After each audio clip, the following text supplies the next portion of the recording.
It is the Matt Mosley's Obstructed View podcast. And of course, you'll be listening to this also on the Baylor flagship, ESPN Central Texas. And we have with us a man who is newly with the Diamondbacks, got a great mustache on today. And I'm trying to see, Mason, what that cap. I really like that cap. Oh, yes, Okay, sir. yeah, lean into that right there for me a little bit. Okay. Now, what is that what is that cap? With you got the flag there, and Yes, it's got some green and gold in it. yes, sir. It's called Waggle. It's a golf brand, and I don't know. I fell in love with these hats. They're awesome. Well, I may have to find out. I guess I can find that online, but I like the look of that, and it goes with your Baylor. You got the Baylor shirt. I like that. You haven't transitioned yet to full Diamondbacks, D-backs gear. You've Yes, still sir. got some Baylor gear and all of that. Well, okay, so this you go in the sixth round and become, one of the long line of Baylor players. But this is a really special deal, Mason, because you had this happen during a time when Baylor's been going through a really tough time, and you've kind of been one of the one steady guys throughout this whole transition. So I think it kind of makes your representation of Baylor maybe in some ways even a bigger deal. What did it feel like? Like, walk me through the moment, and I'm sure you're kind of watching and maybe with some family members, but like, how'd that go? Had you been tipped off that it might be the D-backs, and what was the who'd you get a call from? How walk me through that whole moment. Yes, sir. So I talked to my agent earlier that day and asked him where he's feeling around. He was like anywhere from 5 to 7 in that range and everything. So fifth round win, I was like, oh, come on, all right. And then so I was sitting there watching the six, and I texted him. I was like, anything yet? He said nothing. And then I get a call from him, and I was like, oh, all right. And he was like, hey, Arizona wants you right here. And I was like, all right, this is actually coming true. Like, this is my dream. And my parents were with me when I got the call. So it was kind of cool, good experience for all of us. And, Arizona selected me. And from there, I was with family and everything, family and friends. And, it was just a dream come true. All right, and so you spent the rest of the evening, I would think. Like, so did the D-backs have any information for you, or did they just say, "Hey, celebrate it. We'll get back to you," or was it like, "Hey, here's when we need you to report"? Did they already start kind of laying out a timeline for you? Yes, sir. So I actually fly out Friday morning at 8:40 a.m. to go to Scottsdale, and so I'm flying out there and gonna go out there and start getting to work. Wow. I mean, this is not like this is a quick that's amazing. And so what'll that scene be like out there? I'm sure you'll kind of get out there and figure it out. It probably helps that your dad was drafted, although I'm sure they're doing things a little differently. 30 years later. Well, he's not that old. He's a pretty young guy. I noticed. I think he's younger than me, which is sad. But um, he's going to go. I mean, you're going to go out there and, like, will it be all the other draft picks, and how does that work? Like, I guess you'll have a period of time here to try to get a deal done. Like, what has your agent told you about that? Like, what to expect from that? So it's like, go to work for them, but you're not signed on the dotted line yet, are you? Yes, sir. So I go up there and do a bunch of medical evaluations, just baseline testing and stuff, and then once I finish all that and the Diamondbacks approve everything, I'm pretty sure I sign my contract, and wherever they tell me to go, whether that's low A, the complex league, high A, you never know with them. And so wherever they tell me to go, I'll go out there and go play and start pitching again. Well, the good thing is all these organizations are obviously a ton of them have stuff out in that area, and them, being there in Phoenix, in Scottsdale area, you'll just hit the ground running, and so that'll be have you. That's got to be kind of fun to even start looking at your draft class a little bit and the guys you'll be coming in with. Um, who did you kind of recognize on there, and have you been in touch with anybody yet? Any of the other guys that got drafted? I haven't been in touch with anybody yet. I think I'll probably see them all in Arizona when we all get there. But I do know I saw a guy that went to Indiana that actually came to Waco and played us this year. He got drafted by the Diamondbacks, and he's a right-handed pitcher also. So it'd be kind of cool to see him. And his post on there for his drafting was him playing at Baylor. So I was like, oh, all right. Did I think Indiana maybe had a little success against us? Unfortunately, as I recall, do you remember how did he do in his outing against the Bears? I do not remember that. That was a beginning of the year thing. A lot of things have happened besides that. Uh-huh. Uh-huh. Well, what was it like hearing from your teammates, coaches? Y'all have had some changes since the end of the season, but I'm sure you heard from a lot of folks. What was that like? Hearing from teammates, coaches, and what did they have to say to you? I bet they were thrilled. It was awesome. Just all my teammates texting me, coaches calling me and everything to tell me congratulations. And, even like Coach Dillon and Coach Thompson telling me like this is actually big for our program just to like, show that we can get guys to the big leagues and everything. And so, and just have all my teammates text me like, we're gonna miss you, man. Like, love playing beside you and all that. It really felt cool that I did leave it. Like, I did do my job of making lifelong friends and everything on the baseball field, and I felt like I was a pretty good leader for the team and everything, and always was there to try to push the guys and try to get better. And I'm definitely gonna miss playing alongside them all, but you know, I hope the best for Baylor University. I'm always gonna bleed the green and gold, and I'm gonna love Baylor, and I hope they go out there and do what they're capable of doing up this year. What was what was it like in talking to Mason Marriott here on the Matt Mosley's Obstructed View podcast? You'll also hear him on ESPN Central Texas. Um, what was that whole transition like for you?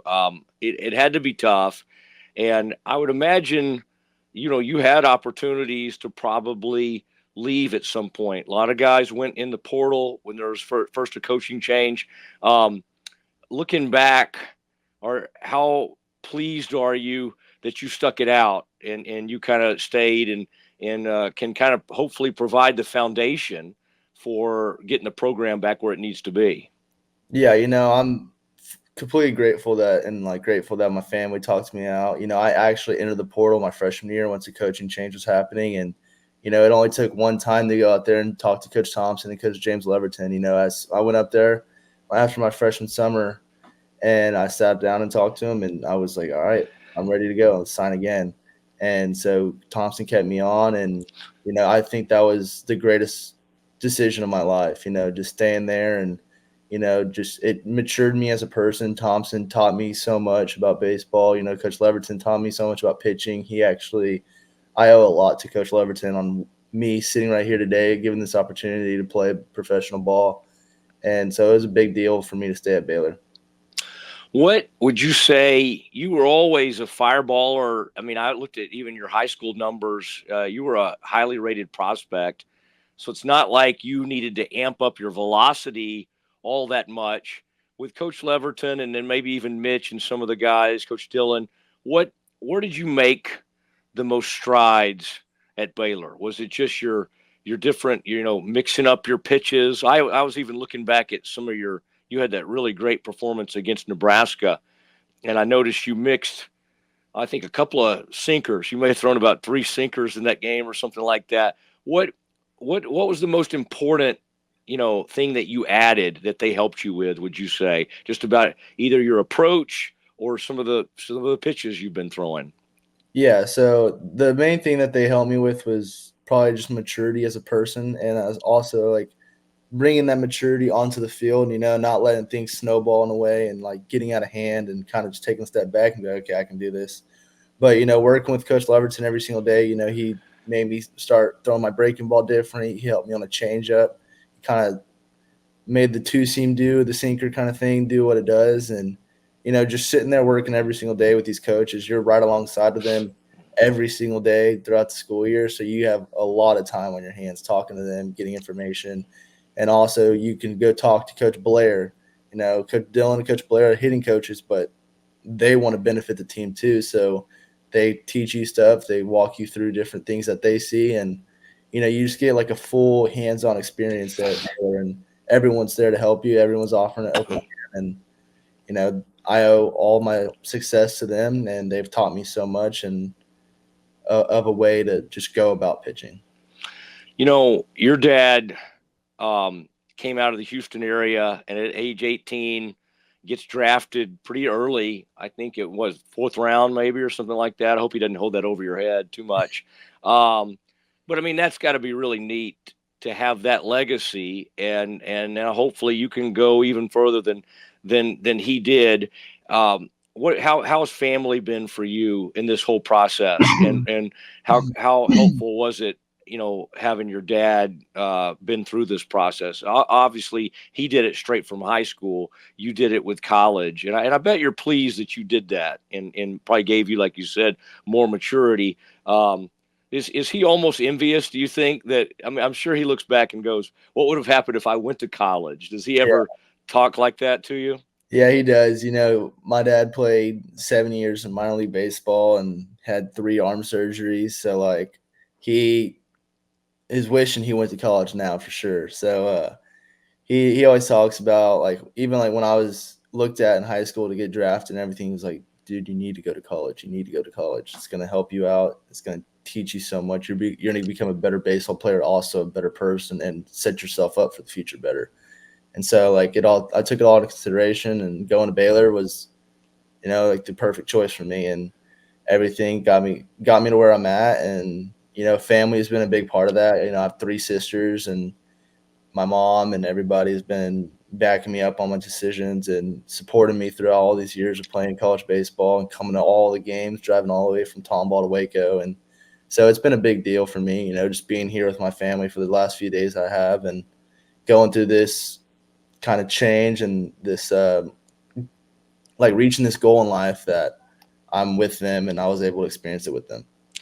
Are your sisters athletes as well, or what are they? No, What sir. are they? No. No, Okay. they just work. That's all they do is work. Okay. So Hard workers. Well, that's yeah. good to be around. But boy, being surrounded with a lot of women, that had to be a interesting way to grow up. But I bet you did have a lot of support, and coming to all those games and everything like that. I mean, what was the moment, Mason, that you sort of, and maybe it was even back in high school or playing, travel ball, whatever, that you really thought, you know what, I may have what it takes. I may be able to hopefully have a professional career at some point. It may have happened early on, it may have happened at Baylor. Was there a moment for you where you really felt like, hey, I think I can do this? Yeah, I had flashes of that throughout high school, going to all these different like showcase things and all these big tournaments. And like I went to Under Armour All American game and all these different things that I was invited to. But I would probably say like I first felt it when I went and pitched my freshman year at Minute Maid. Just running out onto that field, and that I've been an Astros fan my entire life, so like it was like, wow, this is crazy. And I've been to that stadium so many times and watched the Astros play, but I was pitching on it, and I was throwing against LSU, and I was like, wow, okay. And I ended up getting a save that game against LSU, and I was like, okay, this is what I want to do. I want to pitch in these ballparks every single day. So I mean, at that point, I kind of put my mind to it and just kept working hard for it. All right. And speaking of LSU, has Paul Skeens inspired the mustache, or have you rocked that for much longer than I, Skeens has? I had the mustache in high school, so I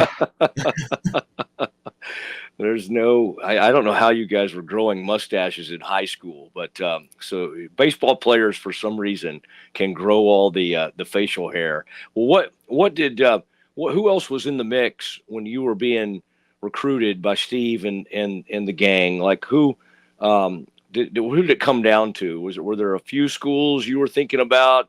Did Baylor pull away pretty quickly? Remind me what that was like.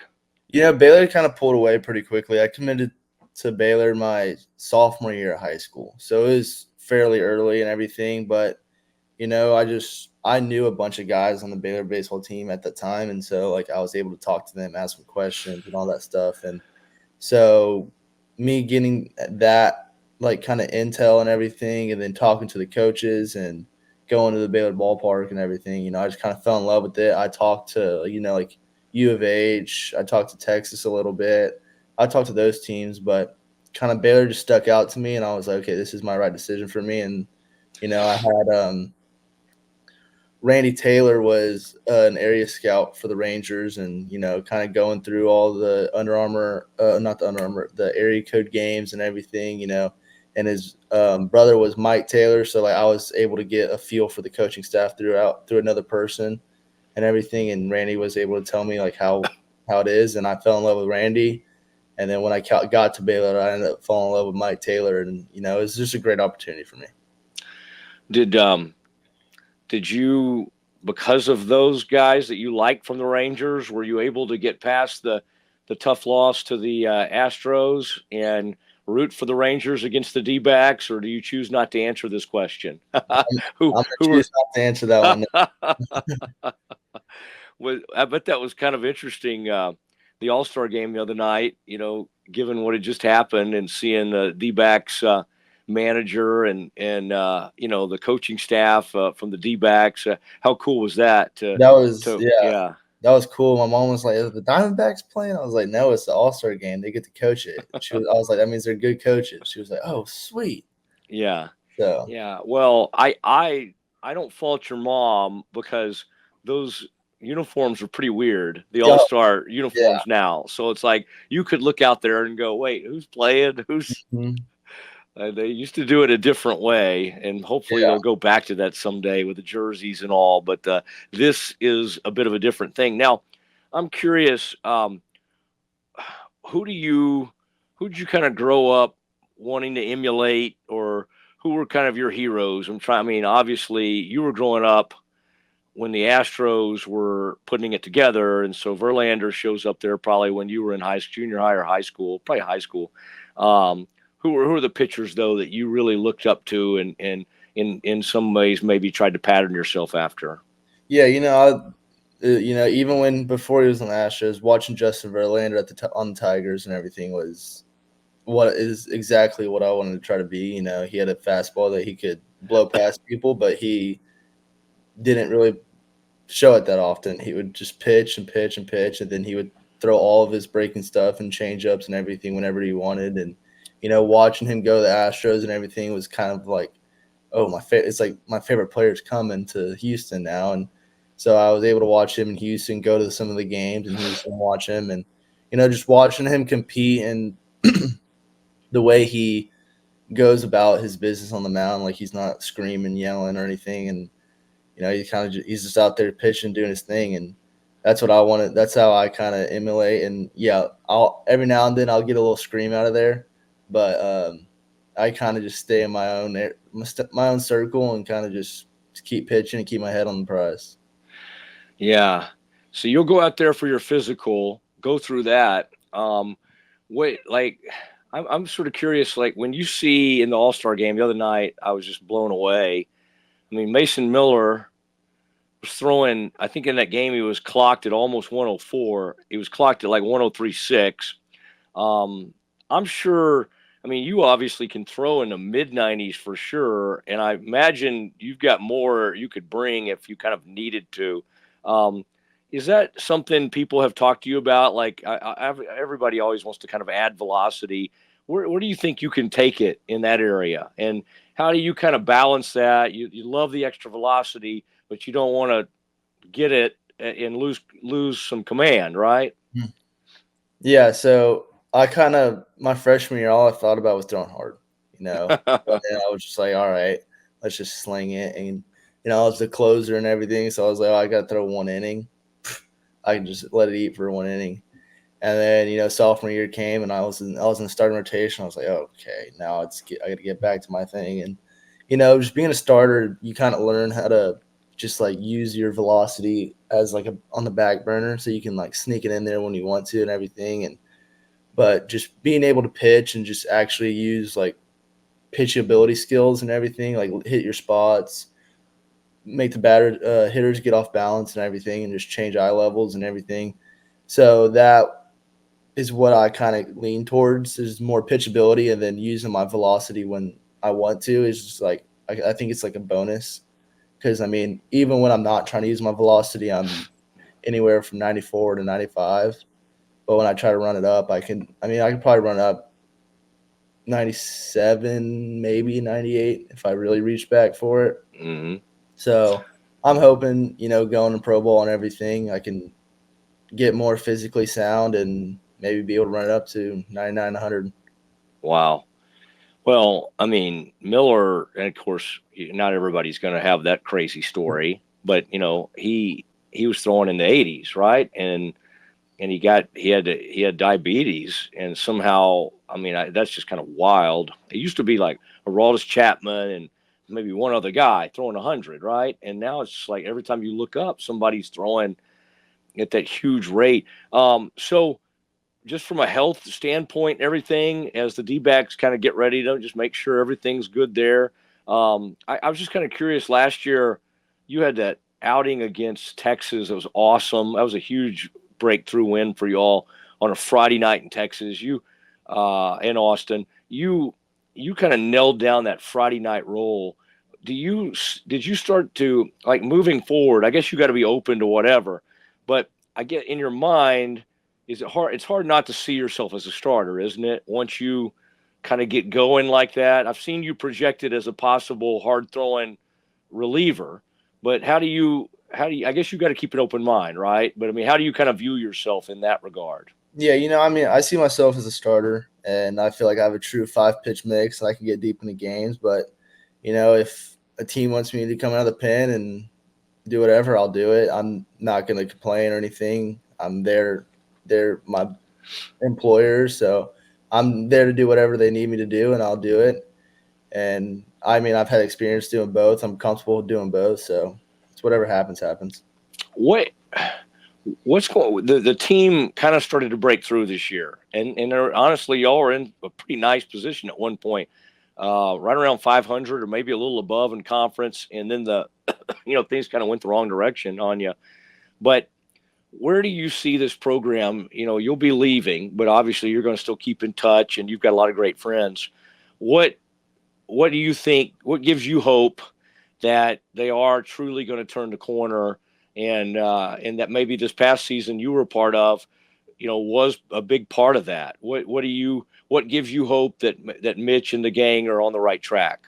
Yeah, I just, even like at the beginning of the season, yeah, we lost 3 games at Globe Life, but our team was so much better than what it has been. And like just being out there, and the injuries that we had that at the start of the season really hurt us. If we had those guys back, there's no telling what we could have done last year. And we have a good core group of guys that can get the job done, and then we have guys coming in that I've heard good things about. We have Braden Bergman, a freshman that is highly talented and going to be probably a big piece of the puzzle of building it back up. And you still got Enzo Apodaca coming back, Ty Johnson, Herc Plansky, Hunter Simmons is coming back off injury. So like those guys are going to be the leaders and the older guys in that team that are going to have to turn around. And Court Castle coming back behind the plate is going to be a good thing because the catcher's pretty much the captain of the field. So Court Castle does a great job with that. And Thompson has it all figured out. And Coach Dillon and Coach Blair, and they've got Snedeker from Lamar up there. So they have a good coaching staff, and I feel like they have all the tools to do something special up there. Well, that's a great scouting report, by the way. I like that. We may have to call you during the season to get some thoughts. Although you'll be you'll be busy, but well, everybody's excited for you, and let's stay in touch. This is going to be fun to kind of watch, and now you'll start kind of coming up. Did Mitch, like, as guys come up, Muncy obviously being the biggest name probably of the guys, with the Dodgers and all. Was it fun over the years that you were at Baylor to meet some of the guys that have either were in the minors or had already made the majors, and even ex-Baylor players like David Murphy that you, when you were a kid, probably was a great, he was coming up with the Rangers. Was that pretty cool to get to know a few of those people?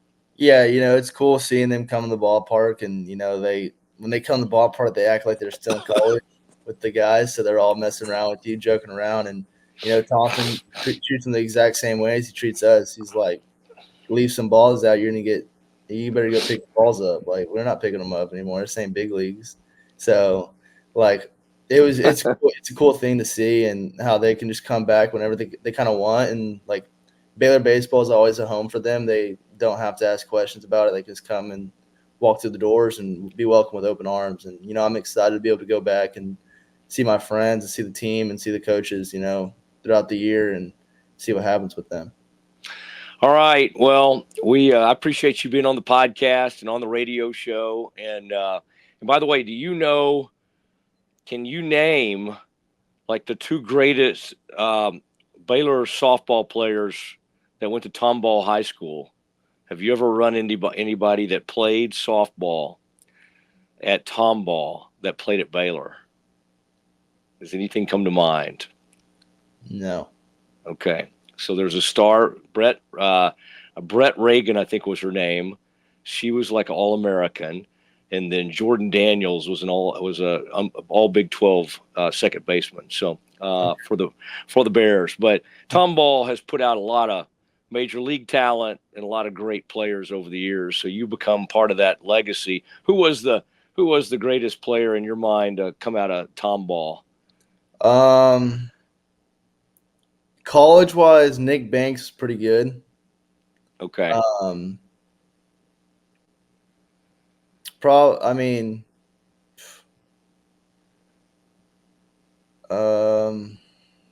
have to say Nick Banks. Okay. There's been a good amount, but I was able to watch Nick Banks in high school, and I saw him at A&M, and I was like, okay, this is awesome. This is cool. So.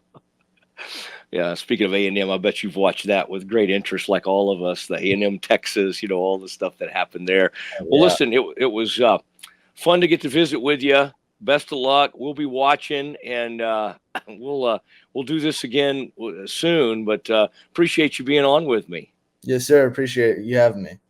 All right, there he goes, Mason Marriott on the Matt Mosley's Obstructed View podcast, and of course, ESPN Central Texas. All right, great job. Yeah. Yes, hey, thanks, man. Yes, that was fun talking. So Friday, wow, tomorrow you go out there. Yes, sir. And how long will you be out there? How long will that take? No clue. I'm just going. Really? Yep, going up there, doing some evaluations, and waiting for them to tell me where I go. And you think from there, you might not even just come back home. You might go straight to your assignment. Yes, sir. Because, of course, they're in season, some of these places. Oh, my gosh. That is I hope you've been, like, resting your arm. And yeah, I haven't really taken much time off. I've been throwing, staying in shape, just for the fact of this might be happening. Talking to him, he was like, it's not out of the ordinary for them to do it. So I've been waiting for it. Yeah. Well, congrats to you and the family and everybody, and we'll be in touch. I really appreciate you doing this. Yes, sir. Thank you very much. All right. Well, take it easy. I'll see you. All right. You too.